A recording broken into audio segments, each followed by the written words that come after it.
स्वागत है आपका न्यूज 18 जम्मू कश्मीर लद्दाख हिमाचल में। मैं हूं विशाल और आप देख रहे हैं प्राइम नोन एट 3।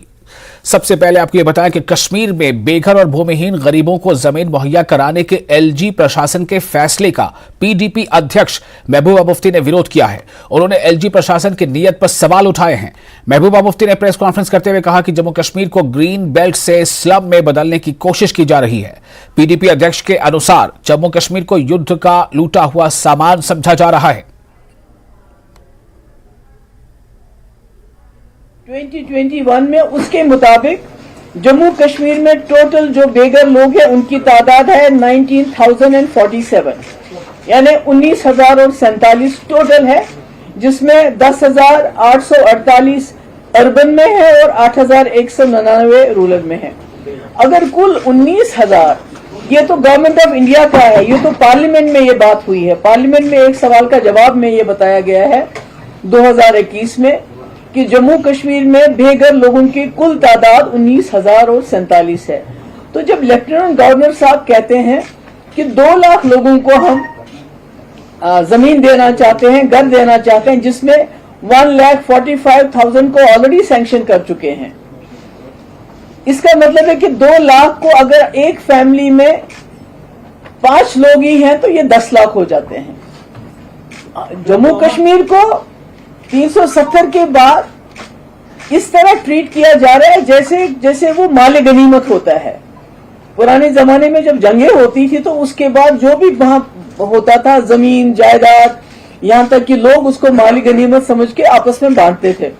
बिल्कुल 370 को खत्म करने के बाद, 370 के हमले के बाद, ये जम्मू कश्मीर की जो हमारी जमीन है, हमारी नौकरियां हैं, हमारे रिसोर्सेज हैं, जो कुछ भी है उसको माली गनीमत समझ के एक हिसाब से लूट मची हुई है। तो इसमें मैं ये कहना चाहती हूँ कि पूरे मुल्क के अंदर, पूरे हिंदुस्तान के अंदर जम्मू कश्मीर एक ग्रीन बेल्ट है, तो ये उसको स्लम में कन्वर्ट करना चाहते हैं। कोशिश तो होनी चाहिए थी कि जो जम्मू कश्मीर के लोग हैं, जो यहाँ के स्टेट सब्जेक्ट हैं, उनकी लाइफ को बेहतर बनाया जाए।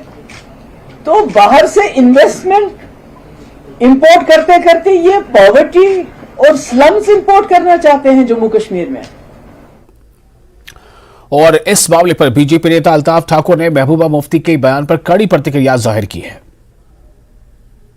एलजी इंतजामिया की तरफ से गरीबों और जो होमलेस हैं, बेघर लोग हैं, उनको 5 मरला जमीन देने का जो मसला है वो लगातार तूल पकड़ता जा रहा है। जहां हमने पहले देखा कि जम्मू से कल से ही इससे जम्मू के जो लीडरान हैं वो अपनी आवाजें बुलंद करते आ रहे हैं, वहीं आज पीडीपी सदर महबूबा मुफ्ती ने यहां प्रेस कॉन्फ्रेंस करके जो एलजी एडमिनिस्ट्रेशन है उनको आड़े हाथों लिया और काफी सारे इल्जामात लगाए एलजी एडमिनिस्ट्रेशन पे। उनका कहना था कि बाहर से झुग्गी झोपड़ियां मंगाई जा रही हैं यहां पे, जबकि कश्मीरी पंडित जो माइग्रेशन करके यहां से गए हैं, सरकार को चाहिए था कि सबसे पहले उनको 5 मरला जमीन दिया जाना चाहिए था। हमारे साथ इस मुद्दे पे बात करने के लिए मौजूद हैं बीजेपी के सीनियर लीडर और स्पोक्स पर्सन अल्ताफ ठाकुर। अल्ताफ साहब, प्रेस कॉन्फ्रेंस आपने सुनी होगी, पीडीपी सदर महबूबा मुफ्ती का साफ इल्जाम है कि बाहर से लोगों को लाया जा रहा है और पर्टिकुलर जो वर्ड उन्होंने यूज किया है वो है कि झुग्गी झोपड़ियों को यहां पे लाया जा रहा है। जो ग्रीन बेल्ट हुआ करता था उसको अब झुग्गी झोपड़ियों में कन्वर्ट किया जाएगा। क्या कहना चाहिए इस पर?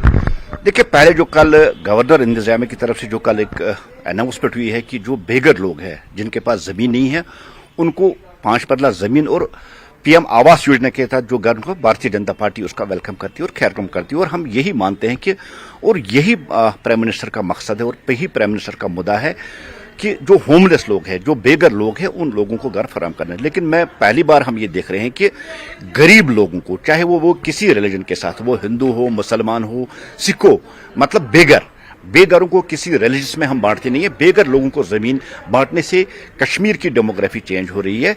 ये आज पहली बात सुन रहे हैं, क्योंकि जिन लीडरों ने ये बात की है वो लीडर हमेशा एक खास मुद्दा और एक खास कम्युनिटी को टारगेट करते हैं या एक खास कम्युनिटी को प्रवोक करने की कोशिश कर रहे हैं और वो चाहते हैं कि 2014 की जो सिचुएशन यहाँ पहले थी वही फिर आए। लेकिन बेसिक जो इस सारी जो एक्सरसाइज है जो ये की गई है, उसका मकसद है कि जिनके पास घर नहीं है उन लोगों को घर फराहम किया जाए। और पीडीपी की जो प्रेसिडेंट साहिबा वो मुफ्ती जी, वो अमीरों और गरीबों की इस गैप को कम होने नहीं देती, क्योंकि उन्होंने हमेशा एक बादशाह की तरह यहाँ के गरीब लोगों पर रूल किया, एक बादशाह निज़ाम सिस्टम चाहता है, वो इस निज़ाम को बरकरार रखना चाहती है, जबकि मोदी गवर्नमेंट इस गैप को मिटाना चाहती है और वो नहीं चाहती है कि जम्मू कश्मीर में बेघर लोग रहे।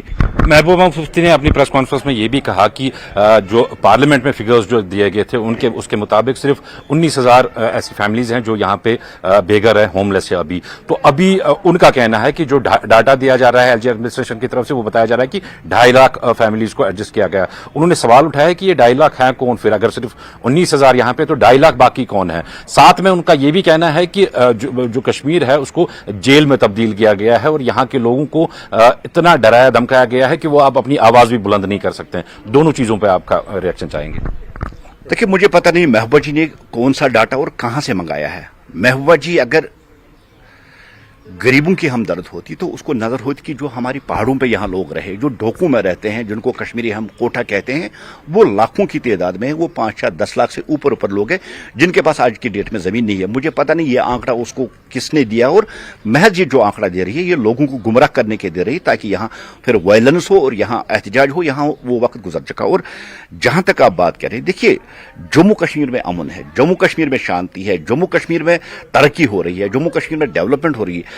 अगर इस पुरअमन पुरफिजा माहौल में अगर किसी का दम घुटता है वो महबूबा मुफ्ती जैसी लीडरान का घुटता है, क्योंकि उन्होंने हमेशा यहाँ स्टोन पैलेटिंग, यहाँ पत्थरबाजी, यहाँ मारदार का साथ दिया। वो चाहती है कि आज भी यहाँ पत्थरबाजी हो, यहाँ धमाके हो, यहाँ हड़ताल रहे, यहाँ शोरिश हो, यहाँ फितना फसाद हो।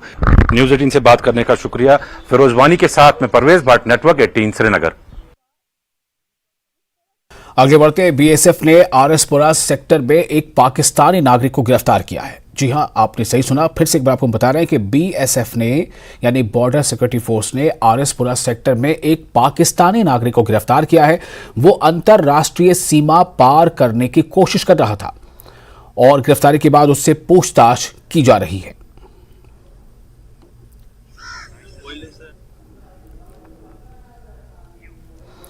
किश्तवाड़ जिले में एसआईयू ने कई जगहों पर छापेमारी की है। एसआईयू ने किश्तवाड़ जिले में 6 जगहों पर छापेमारी की। किश्तवाड़ जिले के 36 आतंकियों के खिलाफ गैर जमानती वारंट जारी किया गया है। एनआईए कोर्ट ने इन आतंकियों के नाम पर यह गैर जमानती वारंट जारी किया है। ये सभी आतंकी पीओके से काम कर रहे हैं। किश्तवाड़ में उनके संबंधित घरों और आवासीय परिसरों की तलाशी ली गई है। एसआईयू ने उमर मोहल्ला किश्तवाड़ में बिलाल अहमद भट्ट के घर पर भी छापा मारा। वो अभी भी पाकिस्तान में है। छत्रु इलाके में भी छापेमारी की गई है।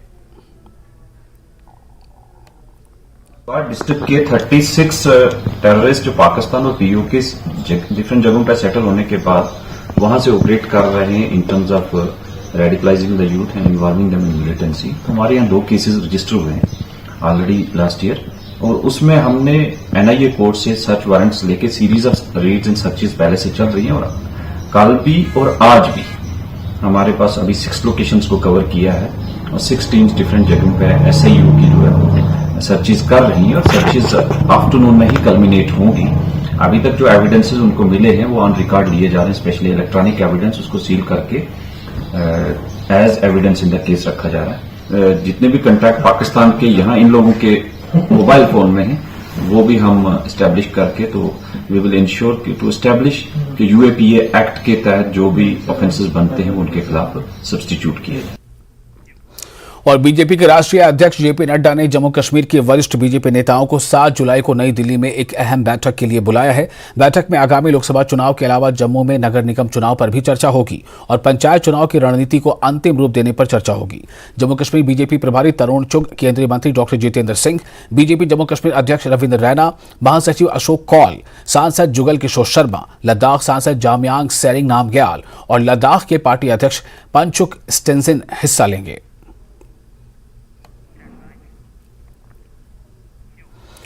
पुंछ में स्थानीय लोग शराब की दुकान खोले जाने का विरोध कर रहे हैं। बंद और चक्का जाम का भी आह्वान किया गया है, लेकिन छोटी गाड़ियों को रोका नहीं जा रहा है। दरअसल सुरनकोट तहसील मुख्यालय के पास यह दुकान खुली है जिसका विरोध किया जा रहा है।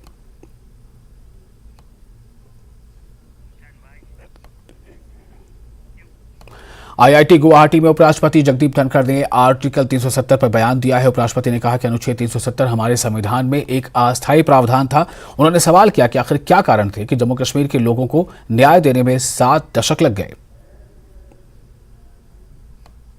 After a long gap of 3 decades, the country had one party majority. That was re-emphasized in 2019. And that is why we could get rid of an Article 370 of the Constitution and thereby changing lives of the people of Jammu and Kashmir. They have access to it.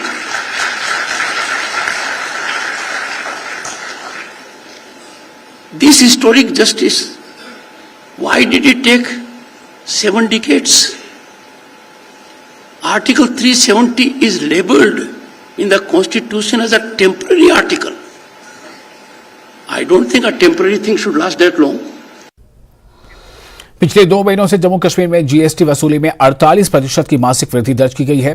Commissioner state tax department doctor Rashmi Singh ने कहा कि Covid महामारी के दौरान GST संग्रह प्रभावित हुआ था, लेकिन अब इसमें एक बार फिर तेजी आई है।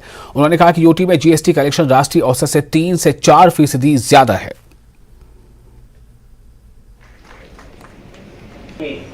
पहले साल जैसे जीएसटी का करीब 300 जो है मासिक हमारा एक एवरेज 300 करोड़ मासिक एवरेज बनता था। पिछले साल का यदि आप डेटा देखेंगे तो जो मासिक है मंथली जो औसत जीएसटी का कलेक्शन है वो चला गया 600 करोड़ के ऊपर। और आज की तारीख में यदि आप देखेंगे तो करीब 700 करोड़ जो है हमारा वो एक एवरेज जो है वो चल रहा है। तो प्रोग्रेसिवली जो कोविड के पीरियड में जो इकोनॉमी इफेक्ट हुई थी और देखी गई कि वो उसका ग्रोथ जो है अब वो बहुत वो सही प्रमाण पे दिख रहा है, क्योंकि टैक्स कलेक्शन जो होता है वो इकोनॉमिक ग्रोथ को ही दर्शाता है। और साथ ही साथ जो है टैक्स सिस्टम कितना रोबस्ट है उसको भी दर्शाता है। तो कोविड में ऐसा नहीं है कि सिर्फ जम्मू एंड कश्मीर, बाकी सभी स्टेट्स जो है सब लोग अफेक्टेड हुए थे। तो अब जो पिछले कुछ दिनों में कुछ महीनों में जो टैक्स ग्रोथ हमारा देखा जा रहा है वह भी एसजीएसटी कैश का डोमेस्टिक जो हम कलेक्ट करते हैं तो उसमें बहुत ज्यादा वृद्धि आई है।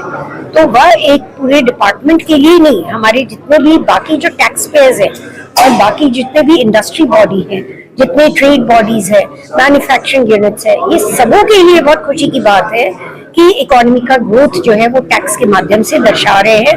और उन सभी स्टेक होल्डर्स को हम लोगों ने इस पूरे हफ्ते में जो अपना एक ऑब्जर्व किया है जीएसटी वीक को, उनको भी इंक्लूड किया कि आप जो है अपने टैक्स पेयर्स के साथ में जो भी फेडरेशन उनको हमारा मैसेज को कम्युनिकेट करें कि इस ग्रोथ के लिए उनको भी हमारा एक बधाई भी जाती है और साथ ही साथ जो सिस्टम है उसमें ट्रस्ट डेफिसिट नहीं हो।